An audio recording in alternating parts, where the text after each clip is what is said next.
आप सिर्फ जाकर ज्यादा काम ना करें, आप मेरा व्लॉग छोड़ दें और जाएं जाकर सिर्फ नरेंद्र मोदी जो हमारा पड़ोसी है, मोदी का जाकर ट्विटर चेक करें, बस बाकी छोड़ दें। खबर आ रही है कि इंडियन फोर्सेस ने, इंडियन आर्मी ने जाके इसराइल में ऑपरेशन किया है और वहां से अपने फौजी जवान की जान बचाई है। तुम्हारे आर्मी चीफ से लेकर तुम्हारे राष्ट्रपति से लेकर तुम्हारे प्रधानमंत्री से लेकर तुम्हारे जो कैबिनेट मिनिस्टर उनसे लेकर जो कॉमन मैन है जो रेडी लगाता है, सब भीख मांगते हैं। तुम लोग कश्मीर का क्या करोगे ये बताओ। अब मोदी की जाकर सिर्फ ट्विटर के ऊपर 3-4 दिनों की टाइमलाइन देखें, आपको अंदाजा होगा कि ग्लोबल लीडर्स क्या होता है, लीडर क्या होता है। मोदी अंग्रेजी नहीं बोल सकता, मोदी हाथ जोड़ता है, मोदी झुककर मिलता है, मोदी वही इंडियन जो कपड़े होते हैं वो पहनता है। उन्होंने उनको बचाया और अपने मुल्क भी लेके आए।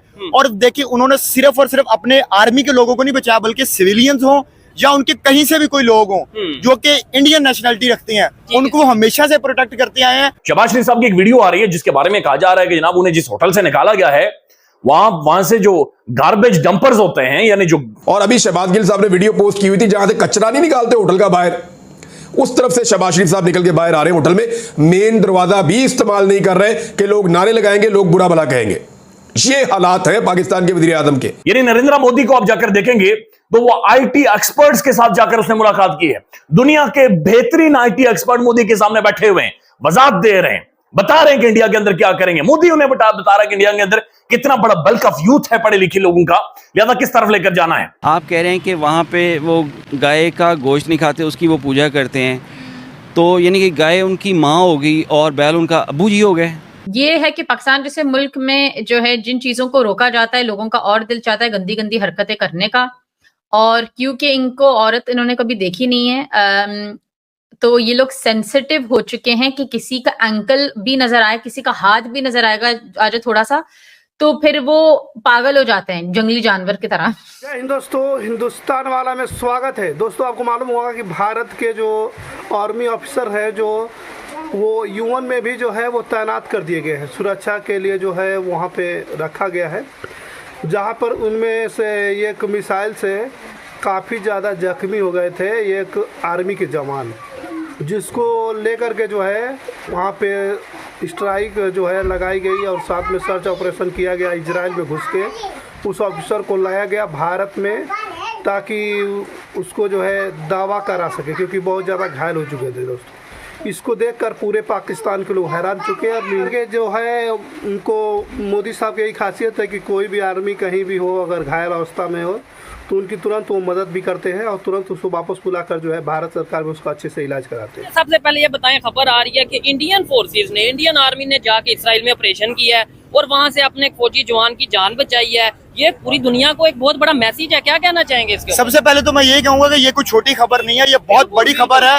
वो इस लिहाज से क्योंकि जहाँ पे भी दुनिया में कोई मसला बना है, चाहे आप वो रशिया और यूक्रेन वाला वाकया उठा के देख लें, चाहे कतर में जो 7 लोगों को डेथ सेंटेंस हो गई थी, वो नेवी के जो लोग थे 7 को सजाए मौत हो गई थी, उन्होंने उनको बचाया और अपने मुल्क भी लेके आए। और देखिए, उन्होंने सिर्फ और सिर्फ अपने आर्मी के लोगों को नहीं बचाया, बल्कि सिविलियंस हो या उनके कहीं से भी कोई लोग हो जो कि इंडियन नेशनलिटी रखते हैं, उनको हमेशा से प्रोटेक्ट करते आए हैं। बेशक किसी मुल्क के साथ उनकी ट्रेड चल रही है या उनके साथ जैसे भी ताल्लुकात हैं, लेकिन अगर हमारी तरफ आ जाए तो हमारे कितने ऐसे लोग हैं जो सऊदी अरब की जेलों में कैद हैं, जो यूएई की जेलों में कैद हैं, क्या हम उनके लिए अभी तक कुछ कर सके हैं? और मेरा नहीं ख्याल कि हम उनके लिए कुछ भी कर पाएंगे। जैसे जैसे वक्त गुजरता जा रहा है, हम पीछे की तरफ जाते जा रहे हैं, हम अपने लोगों के मुफादात को प्रोटेक्ट ही नहीं कर पा रहे। पूरी दुनिया को पाकिस्तानियों को बैन करना चाहिए। ये इन लोगों को वैसे भी वीजा मिलता नहीं है, और जो थोड़े बहुत लोगों को मिलता है असाइलम लेते हैं वो ही काफी है गंद मचाने के लिए, जो इतनी सारी मचाई है। मैं नहीं चाहती और भी कोई पाकिस्तानी आए खुदा के लिए। सो मैं यही चाहूंगी कि दरवाजे बंद हो, क्योंकि लोग इसी लायक हैं, क्योंकि जो लोग अपने मुल्क में तमीज से रह नहीं सकते और रहते नहीं हैं, वो दूसरे लोगों के मुल्क में तमीज से क्या रहेंगे। तो पहले आप इंसान अपने मुल्क में बने, जब हम सब दुनिया वालों को सबूत मिलेगा कि चलो ये पाकिस्तान के लोग इंसान बन चुके हैं, फिर दरवाजे खोलेंगे, वो भी उन लोगों के लिए जो इस लायक हों, वरना नहीं। मेरे तरफ से ये है, क्योंकि अब पाकिस्तान के लोग चाह रहे हैं कि कोई बाहर से आके इनको ठीक करे, और जब कोई आता भी है तो झूठे झूठे इल्जाम लगाए जाते हैं ब्लास्फेमी के। तो मुझे ये लगता है कि पाकिस्तान के लोग इसी लायक हैं जो इनके साथ हो रहा है। पाकिस्तान के मुल्क जो हालात खराब हैं, मैं ये नहीं बोलना चाहती कि जैसे अजाब है अल्लाह की तरफ से, मगर हो सकता हो भाई, अगर आपके मुल्क के इतने हालात खराब हैं तो हो सकता है अल्लाह की तरफ से ही अजाब आ रहा हो। कि आपके अंदर मुल्क में प्रॉस्पेरिटी नहीं है, आपके मुल्क में खुशी नहीं है किसी भी किस्म की, हमेशा कुछ ना कुछ आपके मुल्क में बुरा होता है, तो आप गॉड की ब्लेसिंग नहीं है आपके मुल्क के ऊपर, आप लोगों की हरकतों के ऊपर। और जो आप मेरी वीडियो के बारे में बात कर रहे थे, वो शायद नाम था hijabi girls yo men look at मी।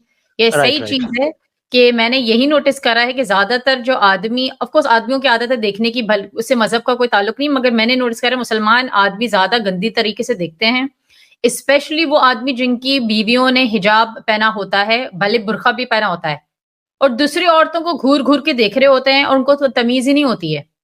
तो मुझे ये बुरा लगता है कि अपनी औरत को तो तुमने छुपा के रखा हुआ है, तुम्हें तसल्ली कि कोई तुम्हारी औरत को देखेगा नहीं, और फिर तुम मजे से आराम से पैर उठा के दूसरे लोगों के औरतों को देख रहे हो। ये है कि पाकिस्तान जैसे मुल्क में जो है जिन चीजों को रोका जाता है, लोगों का और दिल चाहता है गंदी गंदी हरकतें करने का, और क्योंकि इनको औरत इन्होंने कभी देखी नहीं है, तो ये लोग सेंसिटिव हो चुके हैं कि किसी का एंकल भी नजर आए, किसी का हाथ भी नजर आएगा आज थोड़ा सा, तो फिर वो पागल हो जाते हैं जंगली जानवर की तरह। तो जब यूके आते हैं एकदम से, जिन लोगों ने एक औरत का हाथ भी नहीं देखा हो या थोड़ा सा बाजू दिख गया हो, तो उस टाइप के आदमी यूके में आए, अमेरिका में जाए, जर्मनी में जाए, और फिर देखिए मिनी स्कर्ट, और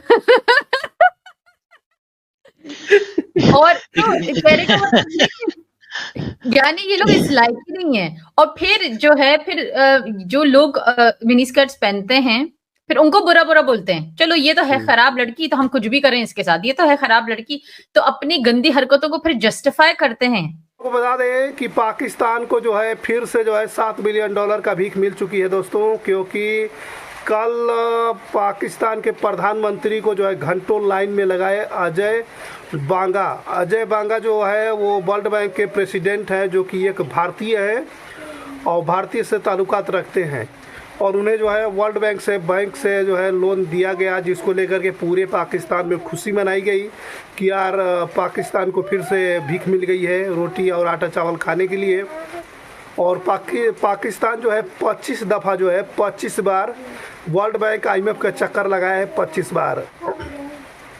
आपको बता दें कि भारत जो है सिर्फ एक बार जो है IMF का चक्कर काटा था, वो भी 1991 में, वो भी 2 बिलियन सिर्फ लाया था उस समय। अब भारत तब से अब तक जो है पीछे मुड़कर नहीं देखा। भारत ने इतना ज़्यादा तरक्की किया दोस्तों, इतना ज़्यादा आगे बढ़ता गया भारत कि जो है भारत को अब IMF से जो है पैसे लेने पड़ते हैं, भारत नहीं लेता है। और पाकिस्तान जो है 25 बार जो है वह IMF से कर्जा ले चुका है, और पाकिस्तान की कंडीशन अभी भी जो है सुधरने का नाम नहीं ले रही है दोस्तों। हर बार ये समझ लीजिए एक तरह से कि 25 बार डिफ़ॉल्ट हो चुका है दोस्तों। और भारत के ही जो है अजय बांगा ने पाकिस्तान के प्रधानमंत्री को घंटों इंतजार कराने के बाद $7 बिलियन देने का जो है देकर जो है भगा दिया, जिसको देखकर पूरे पाकिस्तान के लोग अभी भी परेशान हैं दोस्तों।